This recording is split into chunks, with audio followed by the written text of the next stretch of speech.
हाय दोस्तों, अस्सलाम वालेकुम। मैं हूं आसिफ जान। शेयर करंट एकेडमी की तरफ से इस वीडियो को शूट करने जा रहा हूं और आज एक ज़बरदस्त टॉपिक है और कंसेप्चुअल टॉपिक है, मज़ेदार टॉपिक है और उस टॉपिक का नाम है mole calculation and then mole and chemical equation. Means that today our lecture is consist of two topics. One is a mole calculation and second is mole and chemical equation. इन दो topics को अगर मैं आसानी के लिए और confusion दूर करने के लिए मिलाकर एक टॉपिक का नाम दे दूं तो वो नाम बनेगा मोल एंड केमिकल इक्वेशन. ठीक है, इसको डिस्कस करने से पहले आप लोगों से रिक्वेस्ट है कि इस वीडियो को इन तक देखते रहे और देखने के बाद अगर कुछ सीखने को मिले तो हमारे चैनल शेयर करंट एकेडमी को सब्सक्राइब करें और then press bell icon button. ठीक है, अच्छा, अब मैं चलता हूं टॉपिक की तरफ. अमूमन होता कुछ यूं है कि जब हम लेबोरेटरी में वर्क परफॉर्म करते हैं, मींस केमिकल रिएक्शंस परफॉर्म करते हैं, तो जो हमारे पास रिएक्टेंट होता है ये तीन तरह से मौजूद हो सकता है.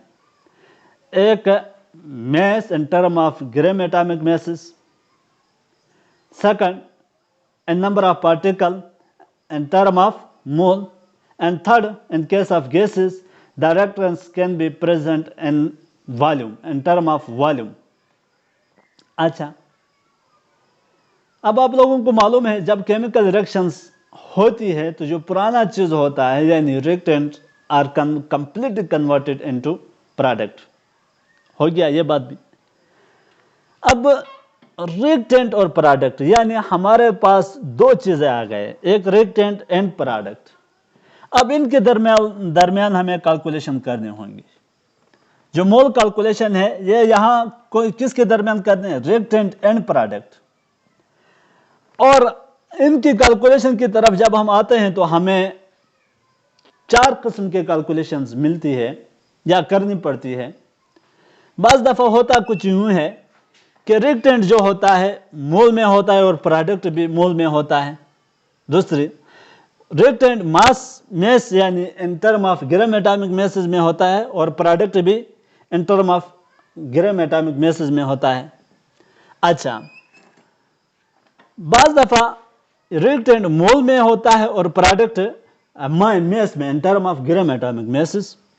And last, in case of gases, जो रिएक्टेंट होते हैं ये मोल में मौजूद होता है और प्रोडक्ट जो होता है इन टर्म ऑफ वॉल्यूम हमें निकालना होता है या फिर मौजूद होता है, उसको फाइंड आउट करना होता है. तो यहां से हम कह सकते हैं कि मोल कैलकुलेशंस जो होती है ये चार किस्म की होती है. First mole, second mass and third mole mass and last mole volume calculation. यहाँ दो टर्म्स होती है, आप लोग गौर करें तो यहाँ देखने को मिलती है, यानी एक ये और दूसरा ये. इसी तरह यहाँ भी एक ये, दूसरा ये, और आगे भी इसी तरह एक ये, दूसरी ये. ठीक है, ये दो जो है फर्स्ट जो होती है ये प्रोडक्ट रिएक्टेंट के लिए है केमिकल रिएक्शन में, और सेकंड जो होती है ये प्रोडक्ट में के लिए होती है, प्रोडक्ट, या फिर आप कह सकते हैं सेकंड रिएक्टेंट के लिए है और फर्स्ट जो है प्रोडक्ट के लिए है, एक ही बात होती है. अच्छा, हो गया. एक बात रह गई है, मैं उसको भी क्लियर कर लूं कि केमिकल इक्वेशन क्या होती है.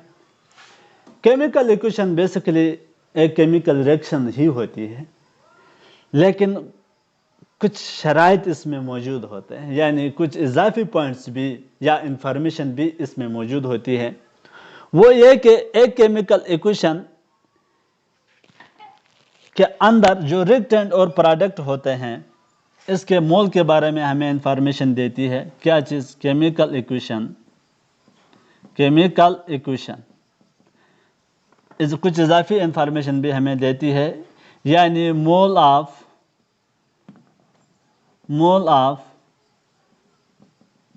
रिएक्टेंट एंड प्रोडक्ट, एक बात. दूसरी इंफॉर्मेशन ये हमें देती है कि स्टेट ऑफ रिएक्टेंट यानी physical state of reactant and product, short लिखता हूँ। और तीसरा जो चीज़ इंफॉर्मेशन हमें देती है, इजाफी इंफॉर्मेशन है केमिकल रिएक्शंस के मुतालिक, वो है रिएक्शन कंडीशन। रिएक्शन कंडीशन जैसा कि टेम्परेचर हो गया, प्रेशर हो गया, ETC, और फिर कंसंट्रेशन भी आप कह सकते हैं। हमने क्या कहा, बायोकेमिकल इक्वेशन जो होती है ये बेसिकली एक केमिकल रिएक्शन ही होती है, लेकिन ये केमिकल रिएक्शन कुछ इजाफी इंफॉर्मेशन भी देती है हमें, किस चीज़ के मुतालिक, रिएक्टेंट एंड प्रोडक्ट और फिर केमिकल रिएक्शन के मुतालिक। क्या क्या देती है? फर्स्ट जो इंफॉर्मेशन देती है यह हमें मोल ऑफ रिएक्टेंट एंड प्रोडक्ट, यानी इस केमिकल रिएक्शन में नंबर ऑफ मोल कितने हैं और फिर प्रोडक्ट कितने हैं, एक। दूसरा जो इंफॉर्मेशन देती है ये physical state of reactant and product को एक्सप्रेस या फिर शो करती है, मतलब गैसियस स्टेट में है, लिक्विड स्टेट में है या फिर सॉलिड स्टेट में है। और तीसरा जो है रिएक्शन कंडीशन को भी ये शो करती है। तो ऐसी केमिकल रिएक्शन जो रिएक्टेंट और प्रोडक्ट का मोल के बारे में भी हमें बताए, फिजिकल स्टेट के बारे में भी बताए और रिएक्शन कंडीशन के बारे में भी बताए, तो ऐसे केमिकल रिएक्शंस को हम एक मखसूस या फिर स्पेशल नाम देते हैं जिसे हम केमिकल इक्वेशन कहते हैं। और ऐसे केमिकल इक्वेशन को हम बैलेंस केमिकल इक्वेशन भी कहते हैं, जिसमें number of reactant and product बराबर हो number of reactant and number of mole of reactant and product, और number of mass of reactant and product बराबर हो, तो उसे हम एक और नाम भी दे सकते हैं, वो है balance chemical equation. Balanced chemical equation, chemical equation, ठीक है। Chemical equation and balance chemical equation में क्या फ़र्क हुआ, यहाँ एक इजाफी पॉइंट भी आएगा, वो मैं स्टार लगाकर यहाँ लिखता हूँ, यानी number of mole, number of mole of reactant and product are equal,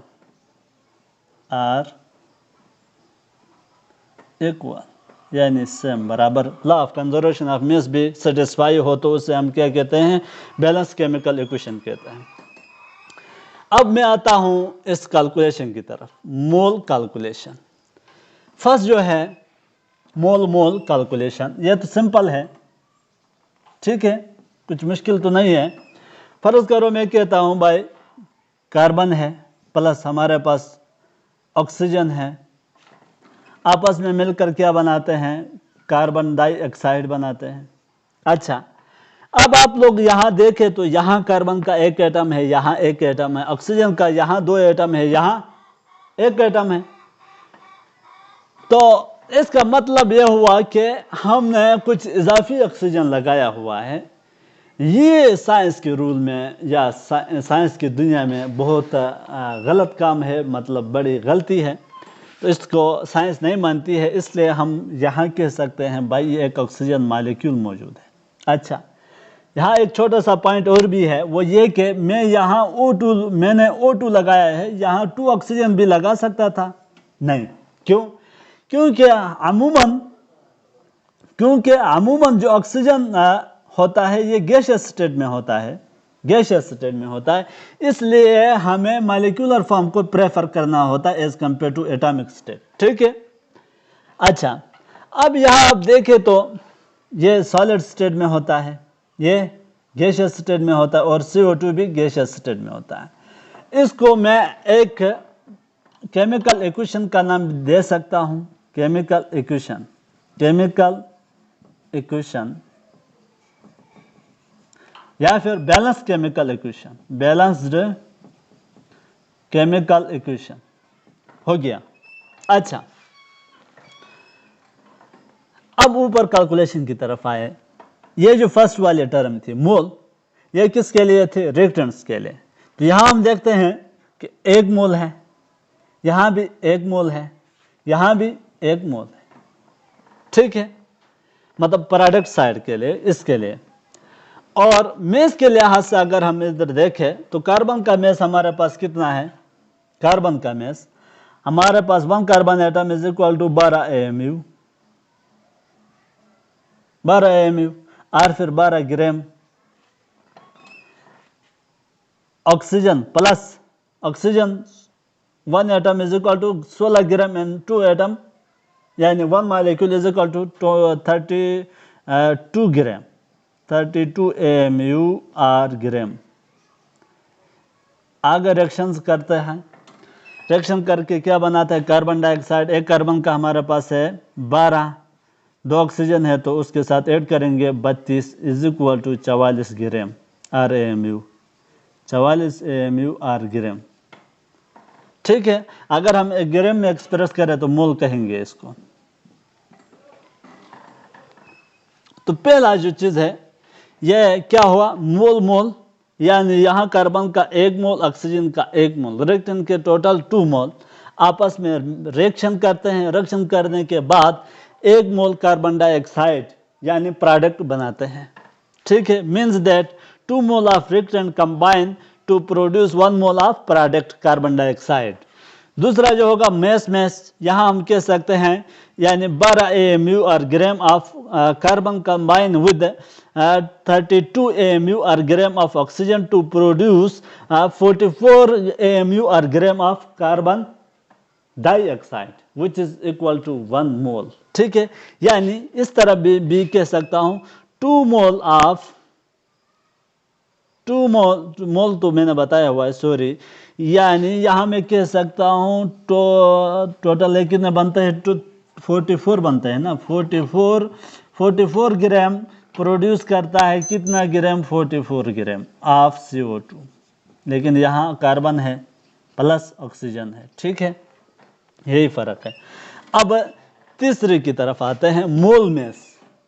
mole mess की तरफ आते हैं, इसको ज़रा मुझे साफ करना पड़ेगा, sorry for consuming your time, थोड़ा सा मसला होता रहता है,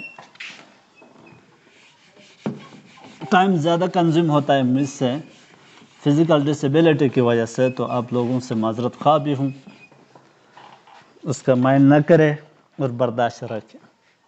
तीसरा है मोल मेस। अच्छा, अगर हम मोल के लिहाज से देखें, ये जो थी रिएक्टेंट के लिए थी और ये प्रोडक्ट के लिए।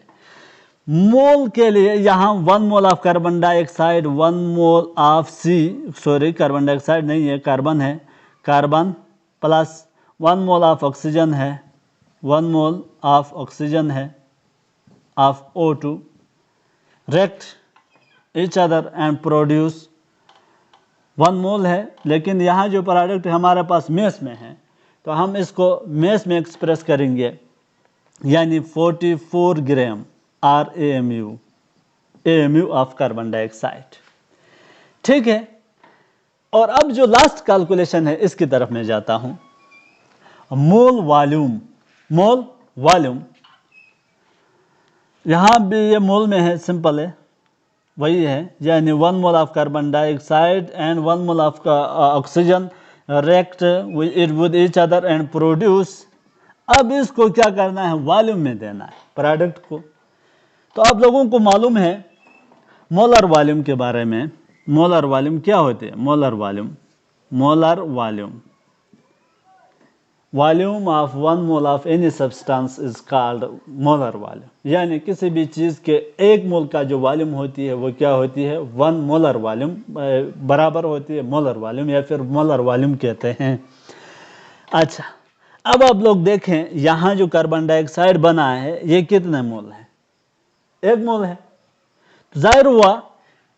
और मोलर वॉल्यूम फिक्स्ड है, मैं भूल गया, ये हमें एवोगाड्रो लॉ से मिलता है, वो है 22.4 डेसीमीटर क्यूब, ठीक है।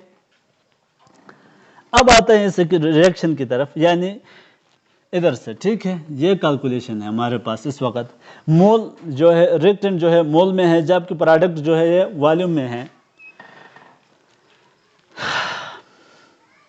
तो 1 mole of carbon dioxide plus 1 mole of carbon oxygen combine and react with each other to produce 22.4 decimeter cube volume of carbon dioxide। ठीक है, ये 4 किस्म के कैलकुलेशंस हमें करना पड़ेगा इस टॉपिक में। अच्छा, अब मैं ज़रा शॉर्ट कर रहा हूँ, मतलब डायरेक्ट फार्मूलों की तरफ जाऊँगा।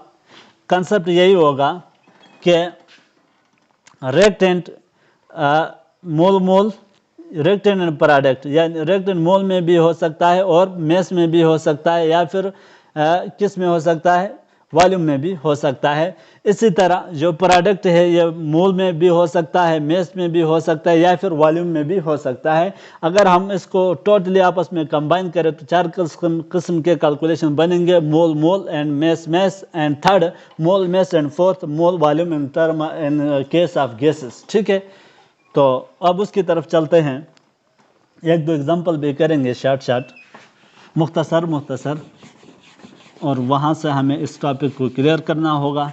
कुल क्लियर हो जाएगा इंशाल्लाह, ये कुछ मुश्किल बात नहीं है।